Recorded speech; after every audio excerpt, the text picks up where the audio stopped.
Guys, मेरा नाम राकेश जैन है और मैंने भी इस बार एग्ज़ाम दिया था CCGL का। और मेरी जो शिफ्ट थी वो थर्ड शिफ्ट थी, 23 सितंबर, एक मॉडरेट शिफ्ट थी। और मेरा आप स्कोर कार्ड चेक कर सकते हैं। स्कोर कार्ड मेरा कहाँ गया? ये रहा मेरा स्कोर कार्ड। मेरे जो ओवरऑल नंबर है वो 132.5 है। मेरी सबसे बड़ी गलती जो यहाँ पे रही है मैं वो बताता हूँ आपको। मैंने सबसे पहले रीजनिंग अटेम्प्ट किया। मैंने 22 जो मेरे को आ रहे थे वो मैंने कर दिए थे।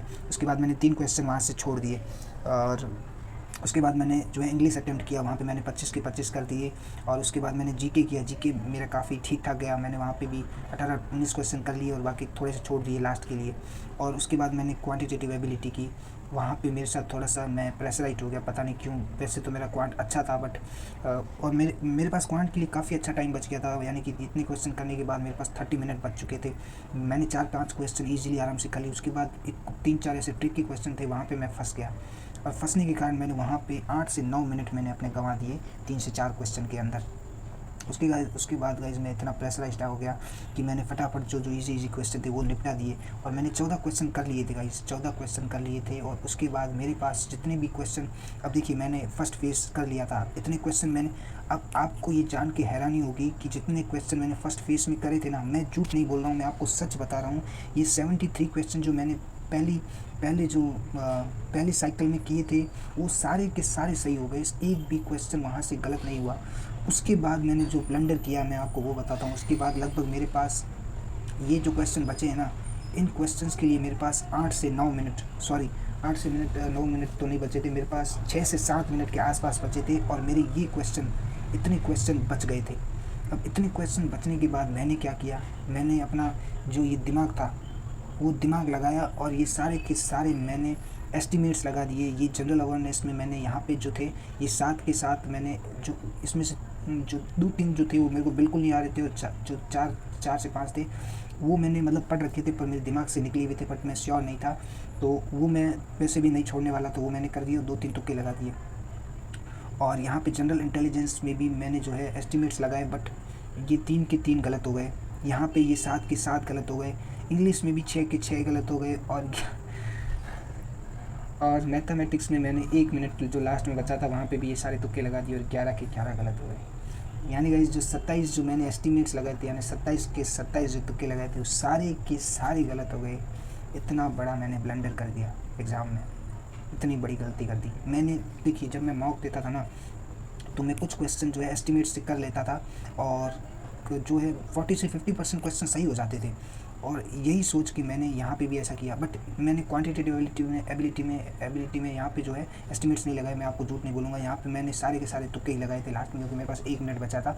और मैंने सोचा इतने सारे क्वेश्चन अगर मैंने छोड़ दिए तो मेरा सिलेक्शन नहीं हो पाए। अगर मैंने 73 खाली करे होते और मैंने ये क्वेश्चन छोड़ दिए होते तो मेरा आज जो स्कोर होता वो 146 होता, क्योंकि यहाँ से मेरा जो स्कोर है वो 14 नंबर कम हो गया, 13.5 नंबर कम हो गया।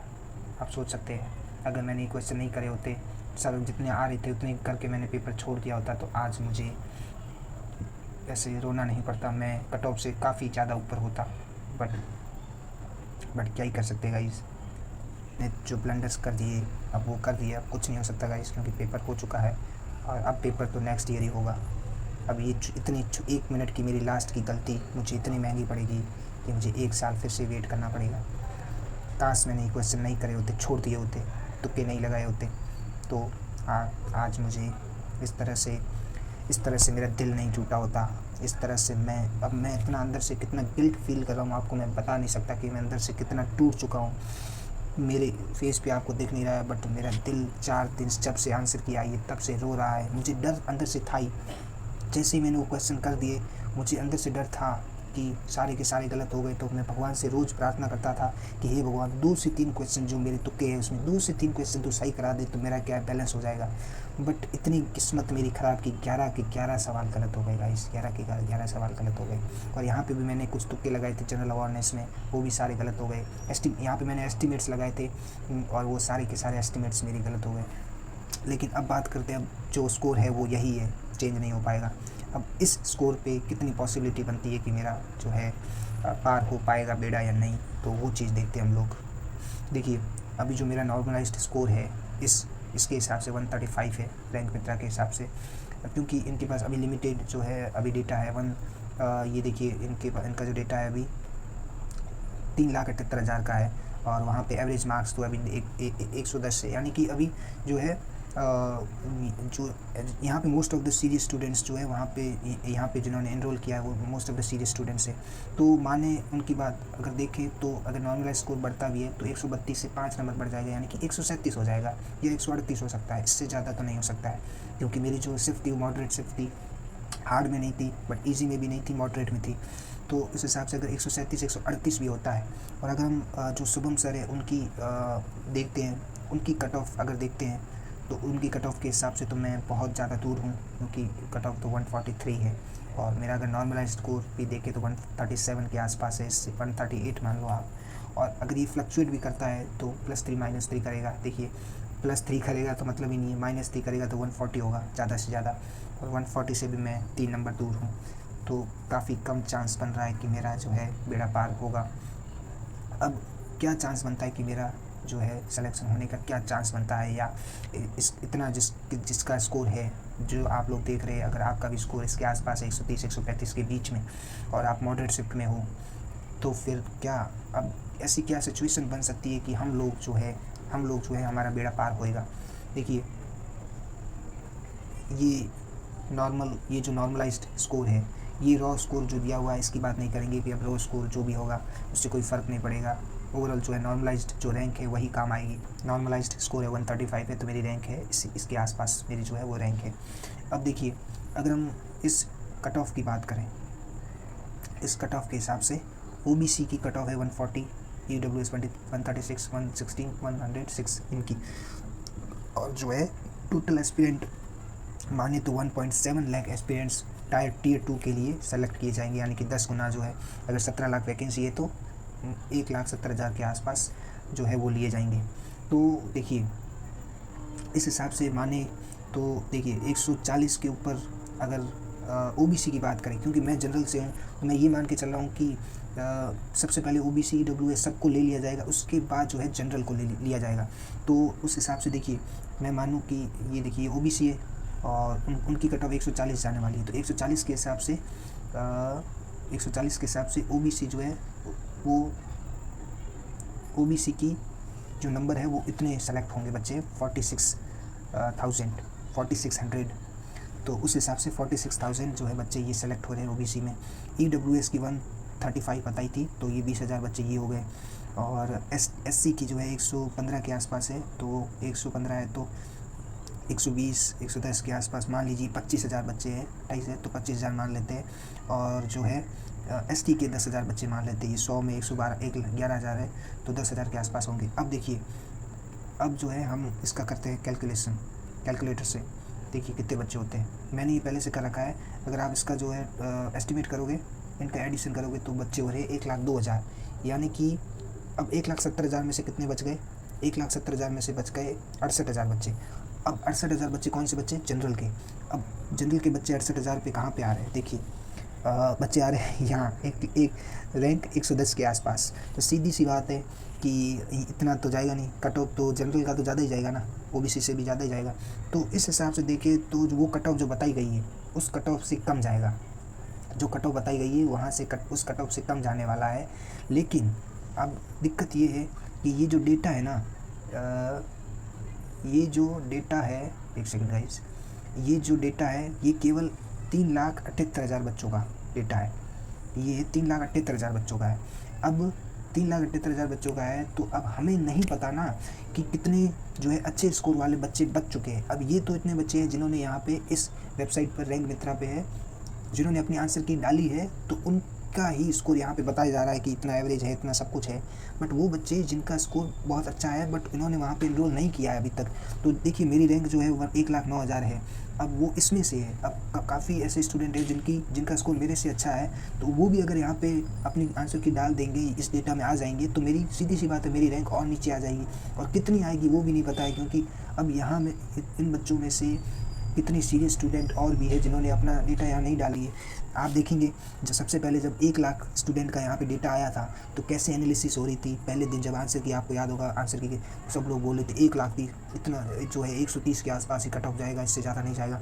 लेकिन जब यहाँ पे जो है 3.5 लाख बच्चों का डेटा आया, तब सबकी आंखें खुली कि हाँ इतना ज़्यादा स्कोर बढ़ रहा है, और सबने जो है अपना अपना जो है एकदम से उन्होंने जज्बात बदल लिए अपने, और वो बोलने लगे कि 140 से ऊपर जाएगा, क्योंकि वो लोग जो है खाली इस वेबसाइट के डेटा पे अपना जो है एनालिसिस दे रहे हैं। उनके पास अपना कुछ नहीं है, उनके पास कुछ नहीं है, खाली इस डेटा पे वो खाली जो है अपना एस्टिमेट दे रहे थे।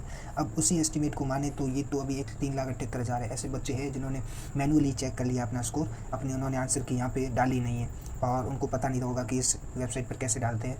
तो उस हिसाब से तो अभी ऐसे कई बच्चे हैं ना जिनका स्कोर अच्छा खासा है, और इन्होंने यहाँ पे अपनी जो है आंसर की रिलीज़ नहीं की है। तो इस हिसाब से तो मेरी जो रैंक है और भी नीचे जाएगी। इस हिसाब से देखें तो कट ऑफ उनका एस्टिमेट सही हो सकता है शुभम सर का।